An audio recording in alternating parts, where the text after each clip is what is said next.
au centre d'instruction d'infanterie de Kenya. 92, on est affecté dans les différentes unités, pour ne pas dire dans les différents états-majors. Une bonne partie à la douane, la police, la gendarmerie, l'armée de terre. Donc, j'ai eu la chance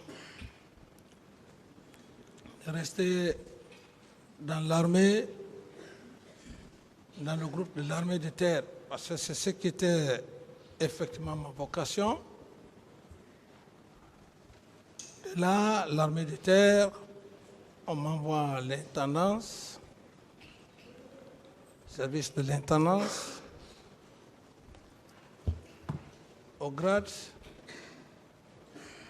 de caporal. Et c'est d'ailleurs...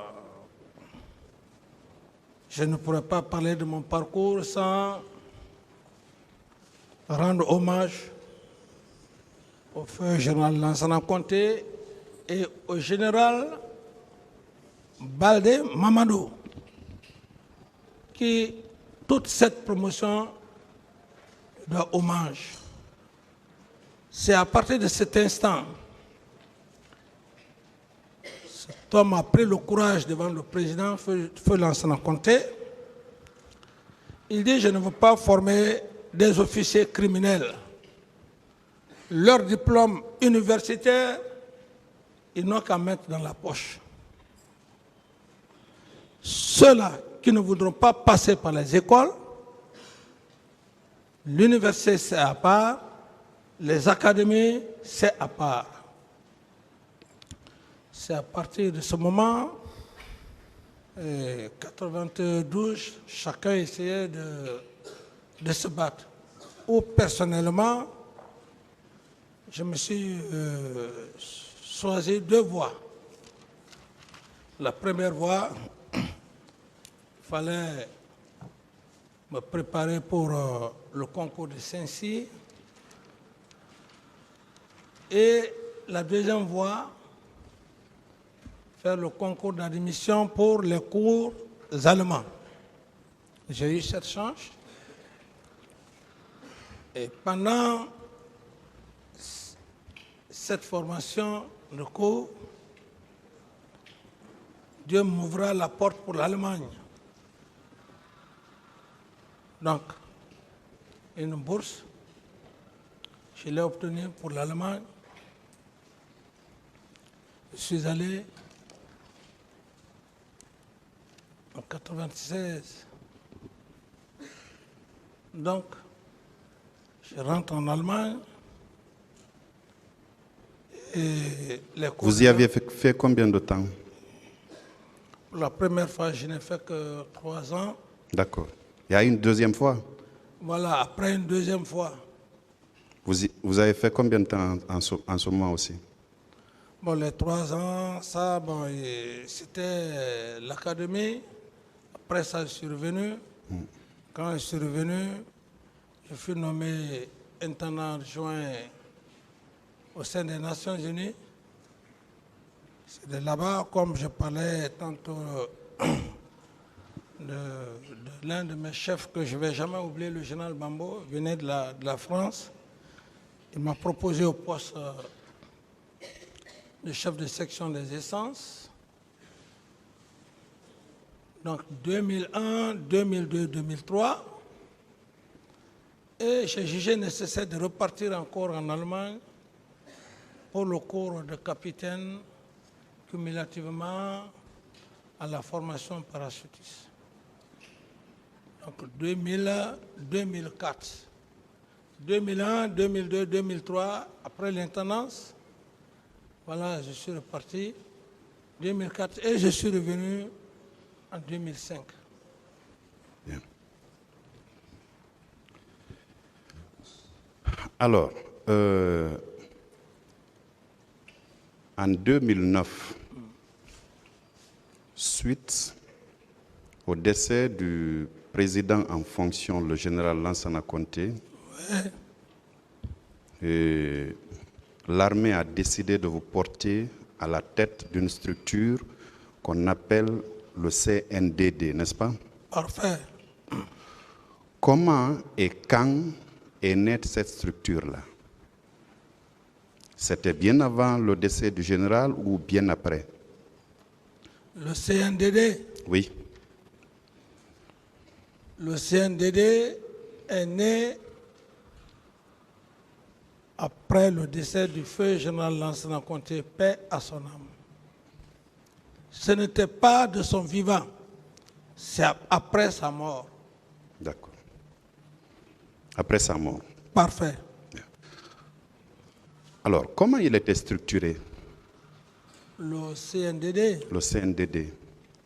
Parce que vous en étiez le président. ouais, Je me souviens qu'on parlait du secrétaire permanent et autres organes. Comment il était structuré? le CNDD, c'est ceux-là qui ont pris le pouvoir. Je veux parler de mes collègues officiers qui ont formé, qui ont été constitués comme membres du CNDD. Et c'est les mêmes officiers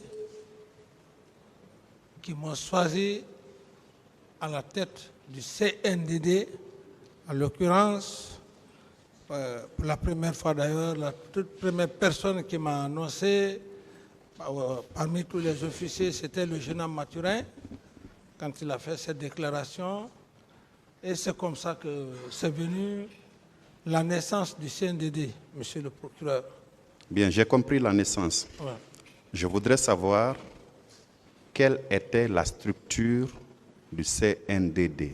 Non, le CNDD, il n'y avait pas une structure en tant que telle. Le CNDD est là, les fondateurs, certains sont ministres, et certains sont des secrétaires à des hautes fonctions. Et c'est d'ailleurs l'administration même qui était le plus important sous mes yeux. Ce n'était pas un CNDD, comme on peut le dire, le CNDD, voilà, les militaires. Non, ce n'était pas ça. Du moment que j'avais déjà constitué, j'avais déjà choisi un Premier ministre charismatique, intellectuel, et je n'avais plus besoin. Moi-même, je n'y partais même plus au conseil de ministres. Je n'avais pas besoin d'appeler le CNDD. Appeler le CNDD, venir faire quoi? J'étais dans un objectif. Mon objectif, c'est ce que j'avais fait au bout de ces 11 mois. Donc, je n'avais pas besoin de dire, bon, les militaires, le CNDD, venez, on a telle réunion. Non.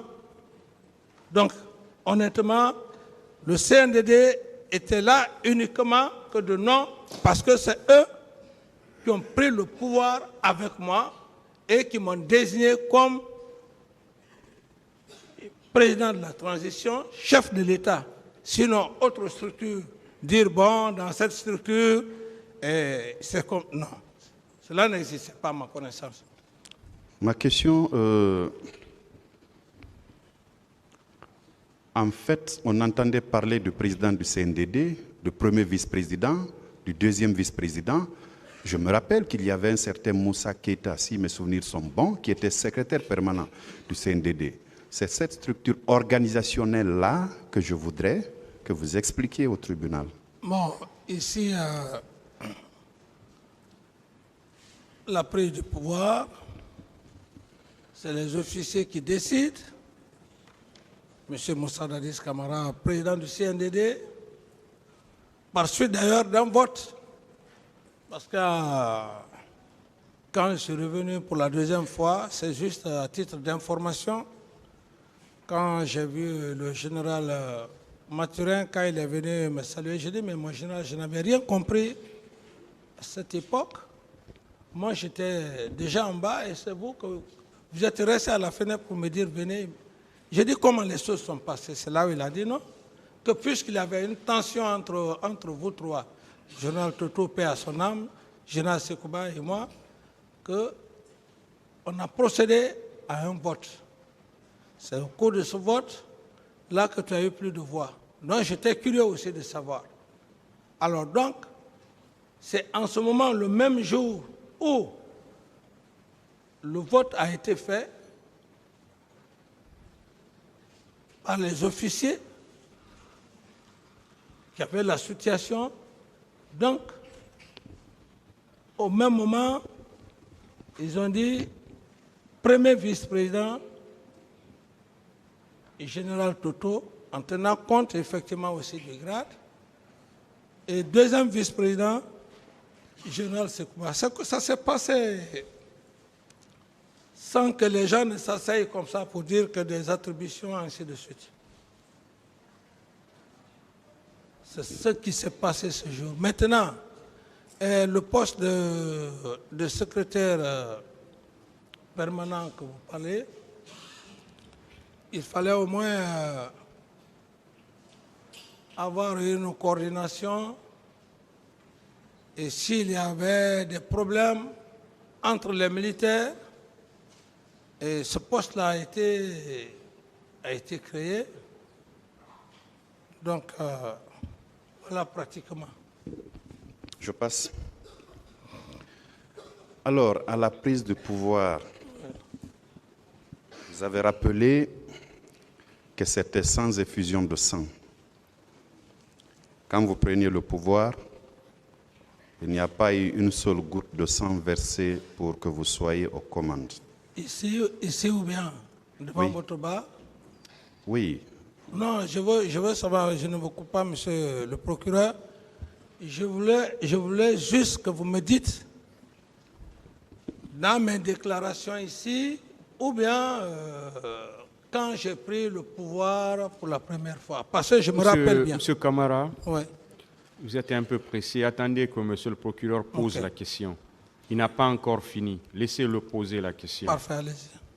Allez-y, monsieur le procureur. À la prise du pouvoir, juste après, vous avez fait des déclarations. Parfait. Maintenant, on est d'accord. Il n'a pas posé encore la question. Soyez patient. Vous avez fait des déclarations. Parmi celles-là, je retiens que vous aviez indiqué à maintes reprises que vous avez pris le pouvoir sans effusion de sang. Parfait. Ensuite, les Guinéens vous ont acclamé. Parfait.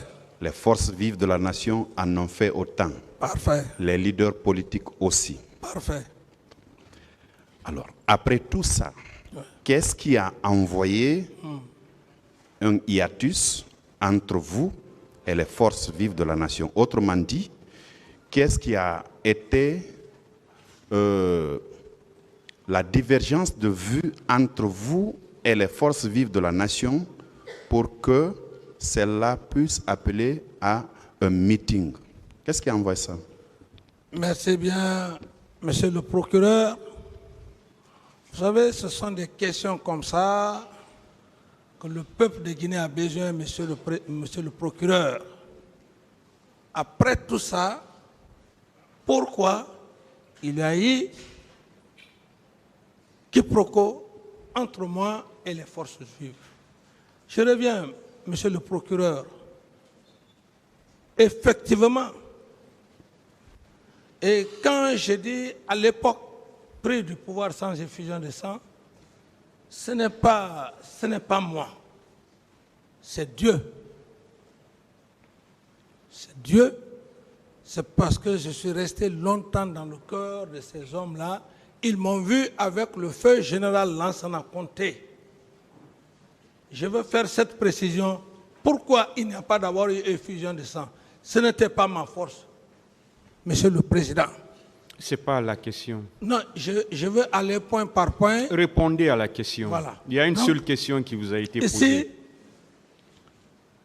c'est eu égard à ces termes que certains leaders qui étaient là et qui voudraient coûte que coûte, avoir le pouvoir bien avant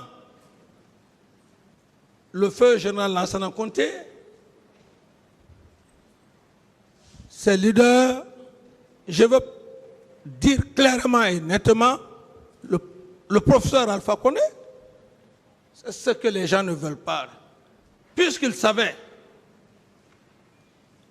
depuis le temps du feu Ahmed Sékou Touré, jusqu'au feu général Lansana Conté, ils voyaient, et dans des déclarations même, ils disaient qu'un régime, s'il n'y a pas ça, il faut passer par les armes.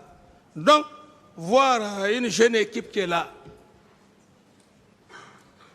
et avec les conditions qu'ils voulaient pour que les élections se fassent, après avoir embobiné toutes les forces vives étaient dans la poche du professeur Alpha ici. Aucun Guinéen ne peut le nier. Alors, il en a profité parce que les objectifs qu'il voulait que moi je fasse, je n'ai pas cette éducation. Je ne pouvais pas, je n'étais pas un homme manipulable.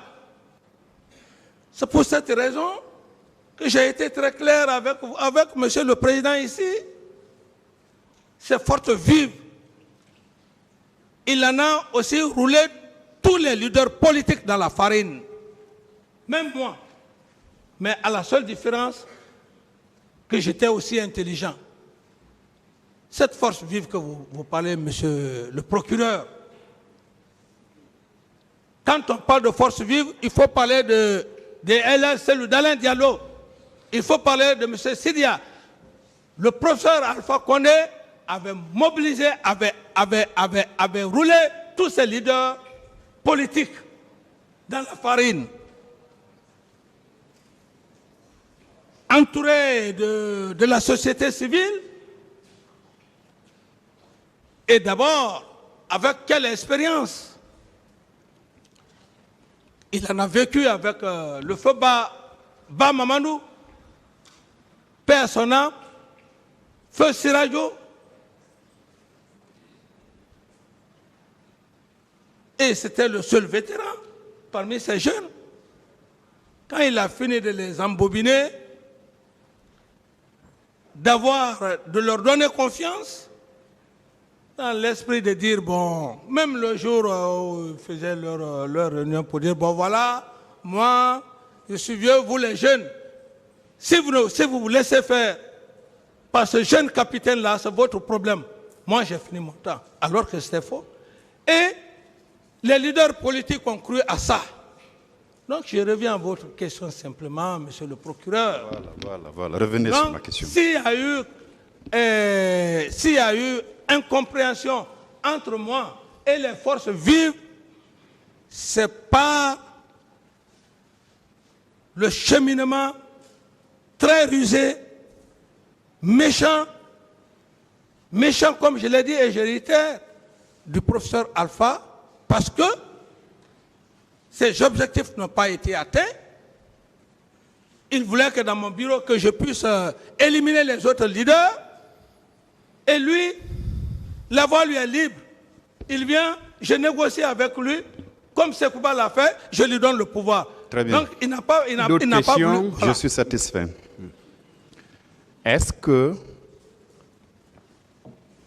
ce n'était pas votre « si je veux, je me présente », « si je veux, je ne me présente pas » qui a occasionné le malentendu entre vous et les forces vives de la nation? Parce que quand vous avez pris le pouvoir, vous avez dit que vous n'étiez pas intéressé par le pouvoir. Vous aviez dit que vous étiez candidat à aucune élection, aucun membre du CNDD.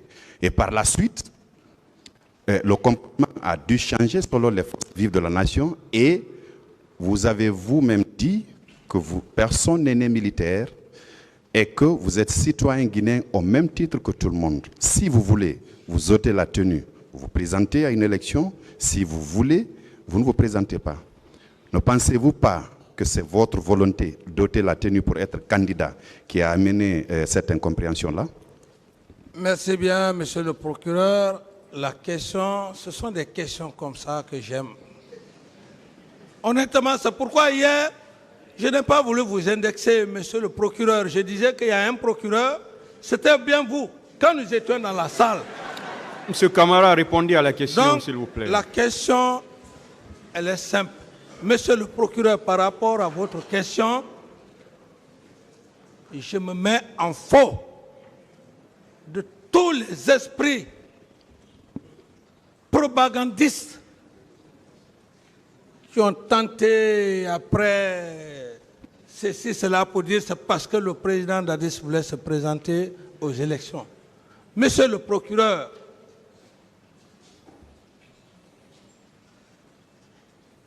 pour quelqu'un, je vais venir aux élections, comme vous dites que si ce n'est pas parce que par rapport à mes propos que j'ai tenus, et je ne vais pas nier, monsieur le procureur, imaginez, un homme, vous prenez le pouvoir militaire, tu prends le courage de faire venir des barons. Mais quand j'ai dit que tous les leaders, j'avais suspendu d'ailleurs la Constitution, mais quand j'ai dit à la population que tous les leaders politiques rentraient, certains étaient fâchés, ils m'ont dit attention, j'allais bloquer la Constitution, même le professeur Alpha n'allait pas rentrer, parce que je savais déjà son parcours. Mais c'est un risque que j'ai eu à faire et je ne le regrette pas. Parce que j'étais dans l'esprit qu'il y ait la démocratie. Vous envoyez des leaders politiques. Tout le monde les a vus ici au palais. Monsieur le procureur, chacun passait tour à tour de rôle.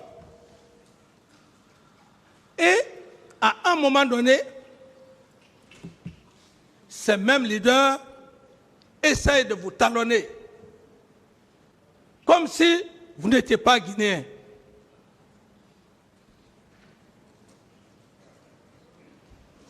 Monsieur le procureur. Et voilà cette confusion que même, je le dis, même le simple fait, de tenir ce langage, c'était le comportement, la manipulation, parce qu'il avait fini même. Et là, dans un dialogue que je parle, il avait fini, il avait embobiné tout le monde. Même si tout le monde a été roulé dans la farine ici, et on fait croire à la société civile, non, Dadis, c'est ceci, c'est là. Même les organisations qu'ils ont eu à faire ici, même la première organisation au stade, mais le professeur Alpha avait des hommes infiltrés. C'est maintenant là que il avait des hommes infiltrés. Même au sein de l'armée, même dans mon gouvernement. Donc, la première réception qui s'est tenue au stade, où les jeunes sont venus pour poser ma candidature, Monsieur le Président, publiquement. Mais, j'ai compris, j'ai été très réfléchi, je suis allé simplement, j'ai dit, bon, vous avez parlé, je vous ai compris, je vais vous répondre. Monsieur Camara, Monsieur Camara, est-ce que c'est à cause des propos cités par Monsieur le procureur ce n'était pas la cause, qui a eu rupture entre vous et les forces vives? Ce n'était pas la cause, Monsieur le Président, ce n'était pas la cause. Monsieur le procureur, d'autres questions. C'est bon. La cause, elle est... Je continue mon interrogatoire, Monsieur Camara. Alors, puisqu'il y a eu incompréhension entre vous, les forces vives ont estimé qu'il fallait tenir un meeting pour protester énergiquement contre une éventuelle candidature du capitaine Moussa Dadis Camara. Ils se sont entendus sur une date et sur une heure, bien entendu sur un endroit également. Ils se sont convenus en réunion politique, parce que c'est une décision politique, je le rappelle. Ils se sont entendus sur la date du 28 septembre 2009. Et le cadre qu'ils ont choisi, c'est le stade du même nom. À quel moment vous avez été informé que les leaders politiques réunis sous la bannière de Forces vives de la Nation ont décidé d'organiser un meeting? À quel moment vous l'avez appris? Je l'avais appris bien avant que je ne voyage. Bien avant que vous ne voyagiez? Parfait. Et Ça, c'était à quelle date votre voyage, monsieur? mon voyage, c'était le 26. 26 septembre. 26. Et c'est pour cette raison, la date fixée du 28 ne concordant pas à ce que je voudrais l'importance du 28 septembre qui révèle le caractère, c'est en ce moment où les leaders, les religieux et les 4 communautés régionales ont essayé de jouer leur rôle pour le report de la manifestation du 28. Très bien, vous l'avez expliqué tantôt. Vous avez dit, ma question, vous l'avez répondu, c'était le 26. Oui. Alors, l'ayant appris le 26, par qui vous avez été informé? Ou bien c'est un courrier qu'on a fait pour vous informer officiellement que ce meeting-là allait se tenir? Par qui vous l'avez appris? Non, ici, monsieur le procureur, il ne faut pas mettre l'anathème sur qui que ce soit. Et j'avais aussi un service de renseignement. C'est par vos services de renseignement que vous avez appris, Ouais, le 26, que les leaders politiques envisageaient un meeting pour le 28 septembre. Effectivement, oui. Bien. Alors, quand vous l'avez appris, c'était dans la matinée du 26 ou bien c'est dans la nuit que vous l'avez appris? Non, c'était pas dans c'était pas dans la nuit. C'était au courant de la journée. Parfait. Parce que avant même que je ne voyage, j'étais déjà informé. C'était pas dans la nuit. Alors, le 28, vers 1h du matin, vous avez appelé M. Sidia Touré Oui. pour lui demander de reporter le dit meeting à une autre date. Oui. Et l'endroit, éventuellement, de tenir le meeting au niveau du stade de Nongo, c'est ça? Oui. Bien. Est-ce que vous confirmez, c'est avec le téléphone de M. Tibou Kamara que vous avez pu joindre M. Touré, qui vous a dit qu'il se faisait tard, il était déjà le 28, et qu'à cette heure, il ne pouvait appeler aucun leader politique pour demander un quelconque report? Merci, Vous monsieur. le confirmez? Oui, je voulais juste vous dire un petit mot. Et tout ça, ça prouve à suffisance, même dans mon PV, vous n'allez pas voir apparaître le nom de Tibou Kamara. Ça veut dire que j'étais tellement fatigué, j'ai juste demandé, est-ce que je peux joindre monsieur Sidia? Entre Dieu et moi, si ce n'est pas que lors d'une interview où M. Sidia même a reconnu, ou bien lors d'une interview que Tibou a reconnu, je n'allais jamais connaître qui m'avait donné ce jour-là le téléphone. Voilà. Parce que dans mon PV, le nom de Tibou même n'apparaît pas. D'accord. Monsieur Moussa Thiebro Kamara était présent au moment où vous effectuez l'appel? Au moment où je ne me rappelle pas, sauf que lui-même qu'il dise qu'il était là, mais Tibou même que je n'ai pas pu l'identifier, quelqu'un qui prend son téléphone qui te donne, que tu ne peux pas l'identifier que c'est son téléphone. Tegboro, s'il était là-bas,